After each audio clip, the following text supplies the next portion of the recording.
बिस्मिल्लाहिर्रहमानिर्रहीम। अस्सलामु अलैकुम बच्चों, आप सब कैसे हैं। आज हम लेक्चर नंबर 5 में relation of biology with other sciences को डिस्कस करेंगे। बायोलॉजी जो कि खुद साइंस की एक ब्रांच है, उसका बाकी साइंसेस के साथ भी ताल्लुक़ है। बायोलॉजी का फ़िज़िक्स के साथ भी लिंक है, केमिस्ट्री के साथ भी, इकोनॉमिक्स के साथ भी, स्टैटिस्टिक्स के साथ भी और बहुत सारी दूसरी साइंसेस के साथ भी और टेक्नोलॉजी के साथ भी है, ज्योग्राफ़ी और कंप्यूटर और मैथ्स के साथ भी है। तो जब बायोलॉजी का इतनी सारी लिंक्स है बाकी दूसरी बुक्स के साथ, दूसरी साइंसेस के साथ, तो इसका मतलब ये है कि उसका भी कुछ ना कुछ हिस्सा किरदार अदा होता है बायोलॉजी के अंदर। अब जब बायो का केमिस्ट्री के साथ ताल्लुक़ बनता है तो वो बायोकेमिस्ट्री कहलाती है। केमिस्ट्री में क्या देखा जाता है, केमिकल रिएक्शंस देखे जाते हैं। अगर हम वो वाले केमिकल रिएक्शंस जो कि ज़िंदा जानदारों के जिस्मों में हो रहे हैं उनको स्टडी करें तो वो बायोकेमिस्ट्री कहलाएगी।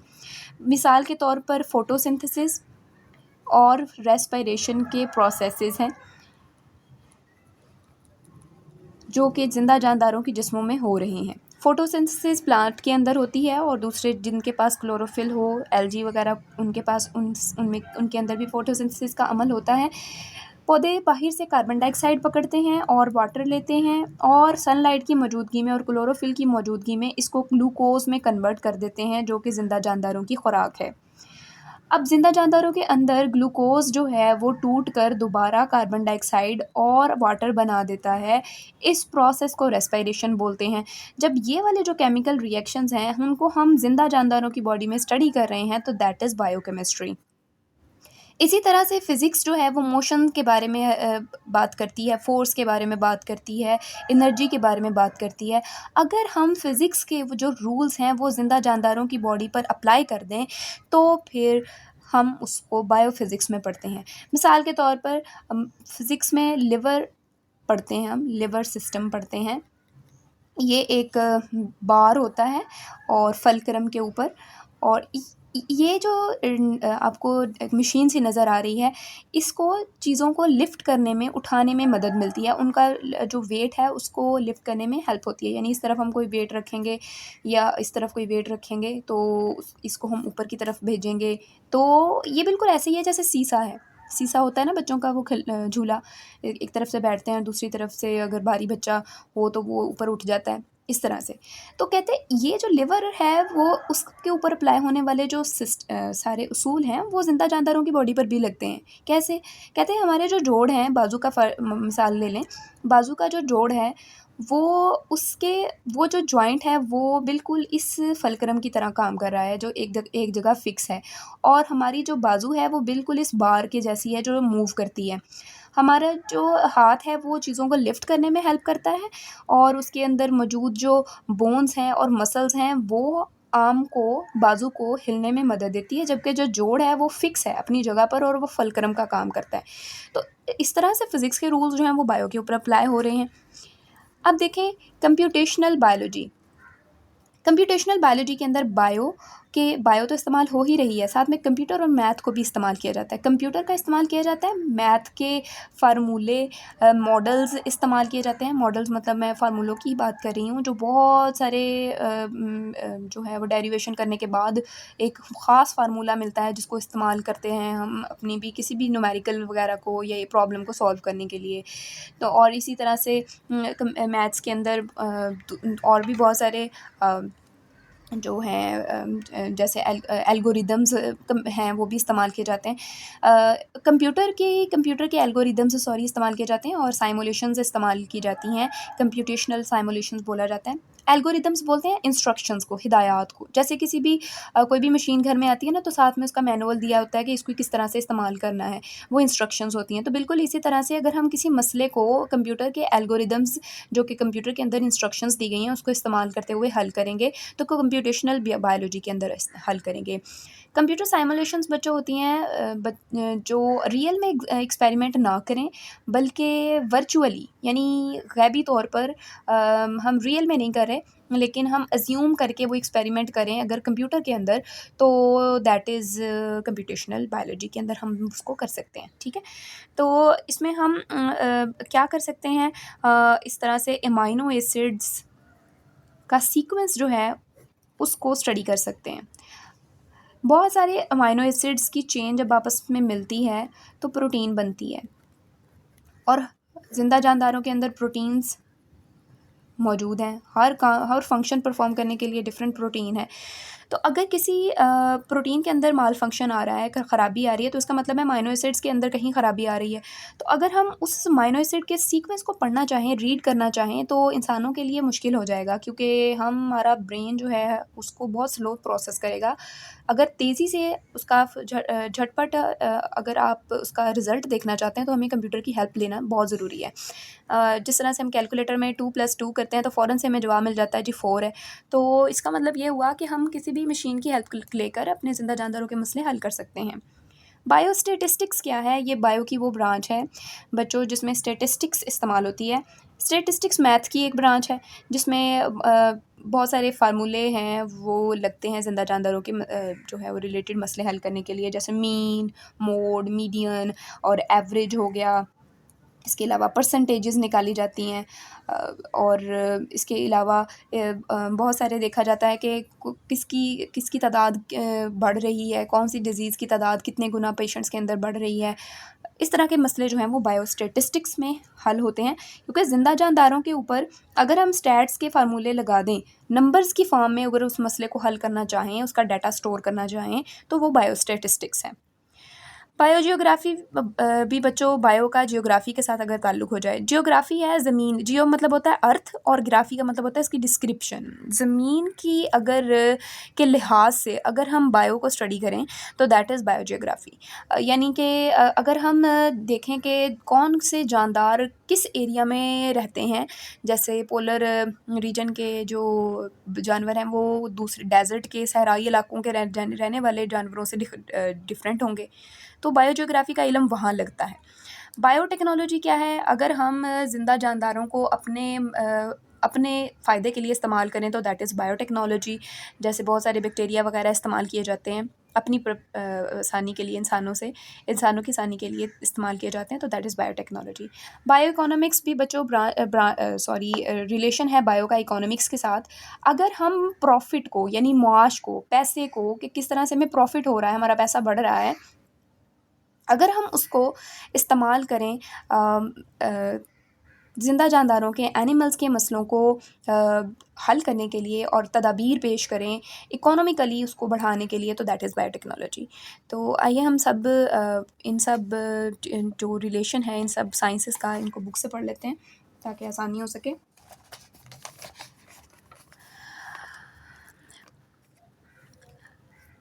Biology is closely linked, bio का बहुत ही करीबी रिश्ता है विद अदर साइंसेस, दूसरी साइंसेस के साथ, सच एज़ केमिस्ट्री, फिज़िक्स, अर्थ साइंसेस यानी ज़मीन के रिलेटेड जितनी भी साइंसेस हैं, इन सब के साथ इसका बहुत ही करीबी ताल्लुक़ है। दीज़ कनेक्शंस हेल्प अस, हमें मदद देते हैं।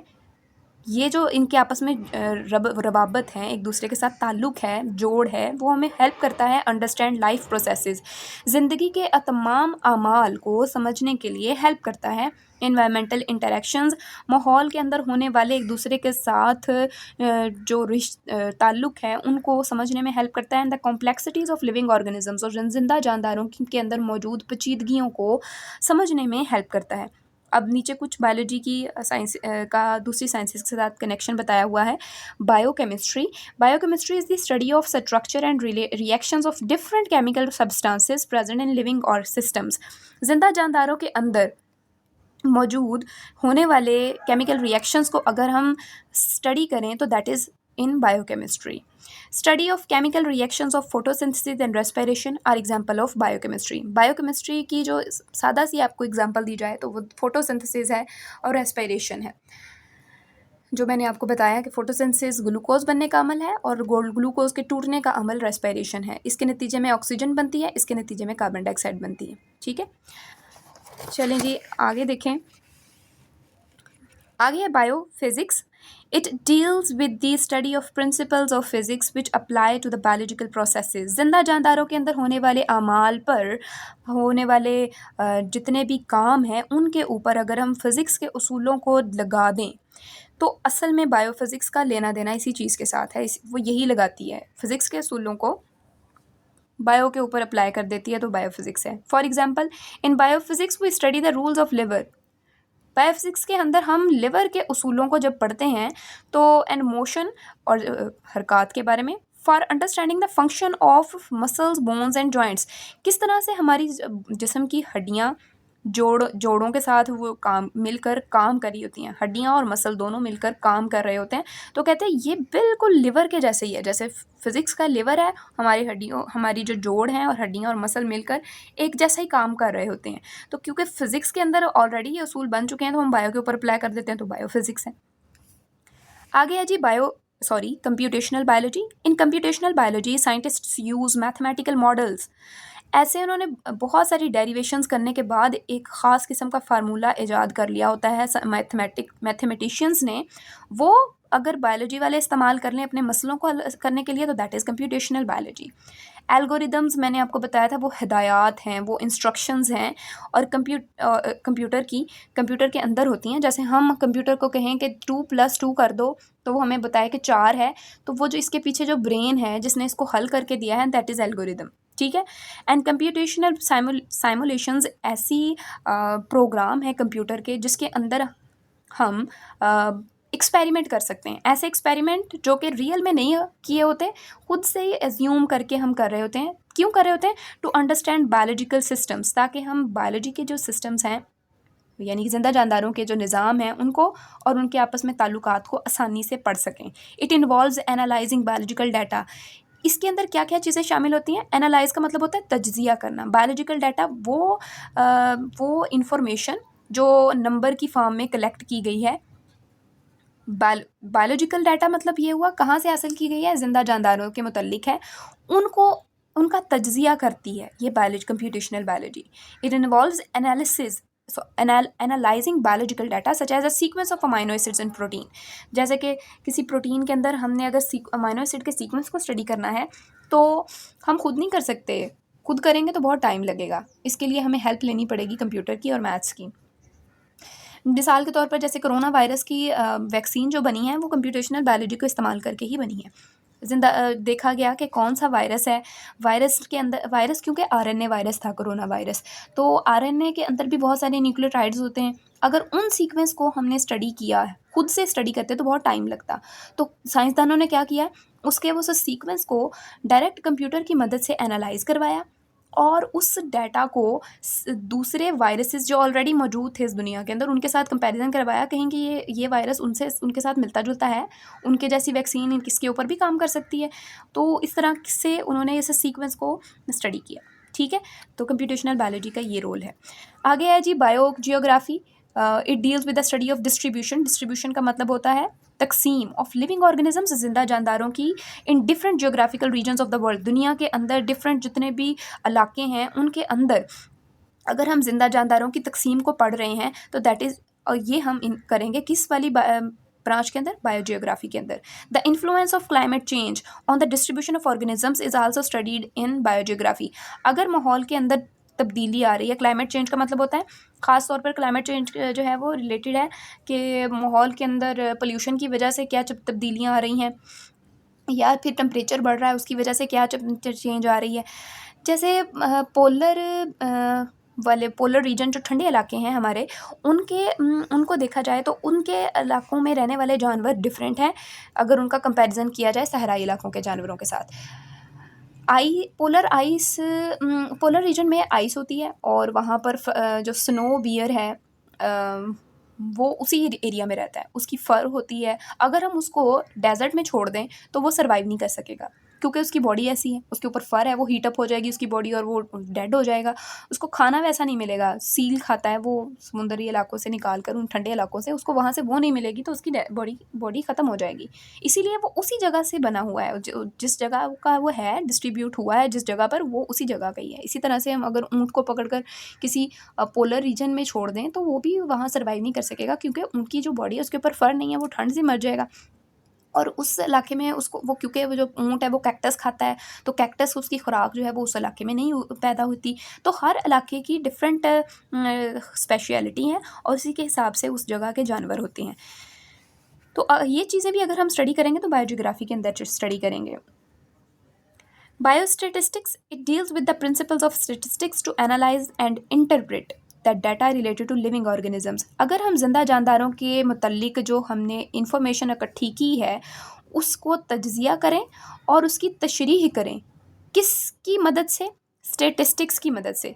और स्टैट्स में सारे फार्मूले ही होते हैं, नंबर वगैरह की फॉर्म में अगर हम जिंदा जानदारों का डाटा रिप्रेजेंट करें, शो करें, तो दैट इज़ बायोस्टेटिस्टिक्स। जैसे हम किसी ग्राफ के अंदर ये शो करवा सकते हैं कि इस डिज़ीज़ के पेशेंट्स इतने ज़्यादा बढ़ रहे हैं, डेली उनके अंदर इतनी ज़्यादा चेंज आ रही है या डिक्रीज़ हो रहे हैं, तो हम बायोस्टेटिस्टिक्स में बताते हैं। बायोस्टेटिस्टिक्स plays a crucial role.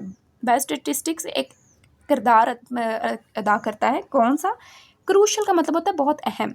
In biological research, जिंदा जानदारों के मतलब नई तहकीकात में, हेल्थ केयर में एंड पब्लिक हेल्थ में भी। हेल्थ केयर मतलब डॉक्टर खुद रिकॉर्ड कर सकते हैं कि इतने पेशेंट्स उनके पास इस जो डिज़ीज़ के रिलेटेड आए हैं, और पब्लिक हेल्थ वर्कर्स भी जो हैं वो देख सकते हैं कि इस पॉपुलेशन के अंदर इतने लोग जो हैं वो इस डिज़ीज़ से का शिकार हैं। उसका जब इसका डाटा इकट्ठा करेंगे तो वो बायोस्टेटिस्टिक्स की हेल्प से शो करवाना इजी होगा, बजाय ये बताना कि काउंट करके एक एक बंदे को काउंट करना। उनके ऊपर डायरेक्ट वो लगाए जाते हैं स्टैट के फार्मूले और आसानी हो जाती है। बायोटेक्नोलॉजी है, it deals with the use of living organisms और their components to develop beneficial products और processes for various fields including health care, agriculture and environmental management. Biotechnology बच्चों, उसमें हम जिंदा जानदारों को अपनी आसानी के लिए, अपने फ़ायदे के लिए, बेनिफिशियल प्रोडक्ट्स बनाने के लिए हम इस्तेमाल करते हैं। किस किस फील्ड के अंदर, कौन कौन से मैदानों में? हेल्थ केयर के अंदर, एग्रीकल्चर के अंदर। हेल्थ केयर में मेडिसिन वगैरह बनाने के लिए, जैसे बैक्टीरिया को इस्तेमाल किया जाता है इंसुलिन बनाने के लिए, और इंसुलिन जो है वो डायबिटिक पेशेंट्स, शुगर के मरीज़ों के लिए बहुत ज़रूरी है। एग्रीकल्चर जो है उसके अंदर बहुत सारे पौधे ऐसे बनाए जाते हैं जिनके अंदर डीएनए ऐसा डीएनए का कोई जो अंदर से जीन निकाल कर वो फिट कर दिया जाता है उसके अंदर जाके, वो अच्छी फसल दे सके। जैसे बीटी कॉटन, एक कॉटन की एक नस्ल है जिसमें इसके अंदर बैक्टीरिया के ख़िलाफ़ लड़ने के ख़िलाफ़ एक जीन फीड होता है। अब इस वाली कॉटन के अंदर हमें जो ऊपर हमें स्प्रे नहीं करनी पड़ती, ये ना ही उस बैक्टीरिया को मारने के लिए कोई इसको खाद वगैरह हमें देनी पड़ती है, बल्कि ये खुद ही उसके अंदर का जो जीन है वो उस बैक्टीरिया के ख़िलाफ़ एक ऐसी केमिकल प्रोड्यूस करता है जिसकी वजह से वो बैक्टीरिया खुद ब खुद मर जाता है और कॉटन की फसल को नुकसान नहीं होता। एंड इन्वायरमेंटल मैनेजमेंट, और माहौल को भी, माहौल के अंदर होने वाली पोल्यूशन को, इस तरह की जो चीज़ें हैं उनको भी ख़त्म करने के लिए जिंदा जानदारों का इस्तेमाल किया जाता है। जैसे जो समुंदर हैं उसके ऊपर, उसके ऊपर के तह के ऊपर ऑयल की जो लेयर है वो जम जाती बन जाती है जब एक जगह से दूसरी जगह ऑयल को ट्रैवल करवाया जाता है शिप्स के ज़रिए। तो बैक्टीरिया, ख़ास किस्म के बैक्टीरिया बनाकर उस एरिया में छोड़ दिए जाते हैं, वो उस ऑयल को ईट कर लेते हैं, खा लेते हैं, और पीछे फिर उसकी लेयर नहीं बचती और आबी हयात को पोल्यूशन का शिकार नहीं होते। और for example biotechnologists use bacteria for the production of insulin to treat bad diabetic patients. तो अब क्या किया जाता है कि जी मेडिसिन बनाने के लिए, यानी मेडिसिन के शोबे में इसको इस्तेमाल किया जाता है। कहते हैं अपनी दवाई बनाने के लिए बैक्टीरिया जो है वो उसके अंदर इतना सा एक जीन कट करके बाहर से वो वाला जीन ह्यूमन का डाल दिया जाता है जो इंसुलिन बनाता है। बैक्टीरिया फिर 1 से 2 और डिवाइड होते हैं, और ये और आगे ये वाले फिर और आगे डिवाइड होंगे, ये वाले फिर और होंगे। तो इस तरह से ये जो है ना वो बहुत जल्दी फ़ास्ट रिप्रोडक्शन करते हैं, इसीलिए बैक्टीरिया को इस्तेमाल करते हैं और अपनी जो डिज़ायर्ड प्रोडक्ट है इंसुलिन वो बना लेते हैं। ठीक है? आगे जो है बायोलॉजी का जो ताल्लुक है वो अगली एक ब्रांच इसकी रह गई है, दूसरी साइंस की एक रह गई branch, that is economics. It deals with the study of organisms. ये इसका ताल्लुक जिंदा जानदारों के साथ है, उनकी स्टडी के बारे में है from the economical point of view. अगर हम उसका माश के साथ, प्रॉफिट और लॉस की बुनियाद के नुक्ता नज़र से अगर हम जिंदा जानदारों की पढ़ाई करें, तो ये हम जो इसका करेंगे तो वो हम बायो इकोनॉमिक्स में करेंगे। In bio economics scientists calculate the cost and profit of the biological projects. जिंदा जानदारों के जो प्रोजेक्ट्स हैं, यानी उनके जो मसले हैं, उनको अगर हम कॉस्ट और प्रॉफिट की नज़र से देखें, उनको कैलकुलेट करें, तो साइंसदान बायो इकोनॉमिक्स की हेल्प लेते हैं। For example production of new varieties of crops, नई किस्म की जो फसलें हैं उनको बनाना। मैंने कैसे बताया था कि जीन को कट करके उसके अंदर डालना ताकि उसकी फसल अच्छी हो सके, उस तरह के। या फिर ये भी हो सकता है कि कुछ इलाकों के अंदर जो कुछ लोग हैं वो फॉरेस्ट्स को बड़ा कट कर देते हैं। फॉरेस्ट को कट कर रहे हैं तो उगाना भी तो ज़रूरी है ना, प्लांट नए उगाएँगे तो तब ही उनको फ़ायदा होगा। अगर एक तरफ से पकड़ के सारे कट ही करते जाना है तो नुकसान ही होगा। अगर हम इकोनॉमी के रूल्स को अप्लाई करेंगे तो वो हमें ये बताएगी कि नए पौधे भी उगाने चाहिए, ताकि हमें हमारा जो मतवाज़न भी, बैलेंस भी कायम रहे और प्रॉफ़िट भी हो, माहौल को भी कोई नुकसान ना हो। इसी तरह से हंटिंग भी करनी है, अगर फ़िश की हंटिंग करनी है मिसाल के तौर पर, तो उस सीज़न में करें ना जब फ़िश की तादाद ज़्यादा है।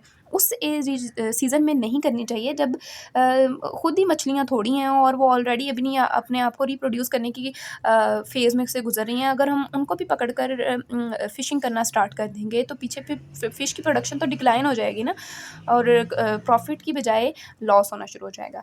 तो आज के लिए बच्चों इतना ही। कैरियर्स इन बायोलॉजी हम नेक्स्ट लेक्चर में कवर करेंगे। अल्लाह हाफ़िज़।